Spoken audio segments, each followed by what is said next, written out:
بسم الله الرحمن الرحيم تبارك الذي بيده الملك وهو على كل شيء قدير الذي خلق الموت والحياة ليبلوكم أيكم أحسن عملا وهو العزيز الغفور الذي خلق 7 سماوات طباقا ما ترى في خلق الرحمن من تفاوت فارجع البصر هل ترى من فطور ثم ارجع البصر كرتين ينقلب إليك البصر خاسئا وهو حسير ولقد زينا السماء الدنيا بمصابيح وجعلناها رجوما للشياطين وأعتدنا لهم عذاب السعير وللذين كفروا بربهم عذاب جهنم وبئس المصير إذا ألقوا فيها سمعوا لها شهيقا وهي تفور تكاد تميز من الغيظ كلما ألقي فيها فوج سألهم خزنتها ألم يأتكم نذير قالوا بلى قد جاءنا نذير فكذبنا وقلنا ما نزل الله من شيء إن أنتم إلا في ضلال كبير وقالوا لو كنا نسمع أو نعقل ما كنا في أصحاب السعير فاعترفوا بذنبهم فسحقا لأصحاب السعير إن الذين يخشون ربهم بالغيب لهم مغفرة وأجر كبير وأسروا قولكم أو اجهروا به إنه عليم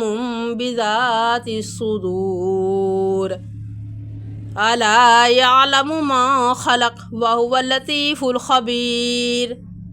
هو الذي جعل لكم الأرض ذلولا فامشوا في مناكبها وكلوا من رزقه وإليه النشور أأمنتم من في السماء أن يخسف بكم الأرض فإذا هي تمور أم أمنتم من في السماء أن يرسل عليكم حاسبا فستعلمون كيف نذير ولقد كذب الذين من قبلهم فكيف كان نكير أولم يروا إلى الطير فوقهم صافات ويقبضن ما يمسكهن إلا الرحمن إنه بكل شيء بصير أمن هذا الذي هو جند لكم ينصركم من دون الرحمن إن الكافرون إلا في غرور أمن هذا الذي يرزقكم إن أمسك رزقه بل لجوا في عتو ونفور أفمن يمشي مكبا على وجهه يهدى أمن يمشي سويا على صراط مستقيم قل هو الذي أنشأكم وجعل لكم السمع والأبصار والأفئدة قليلا ما تشكرون قل هو الذي ذرأكم في الأرض وإليه تحشرون ويقولون متى هذا الوعد إن كنتم صادقين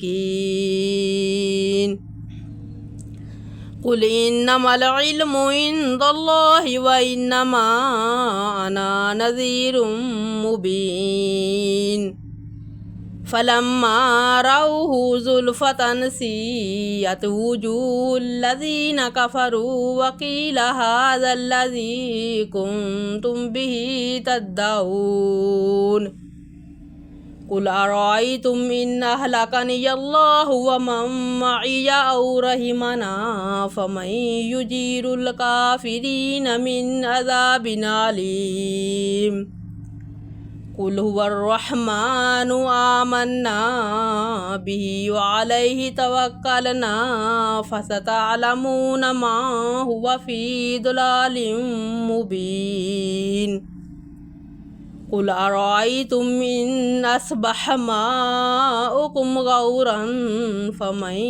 يأتيكم بماء معين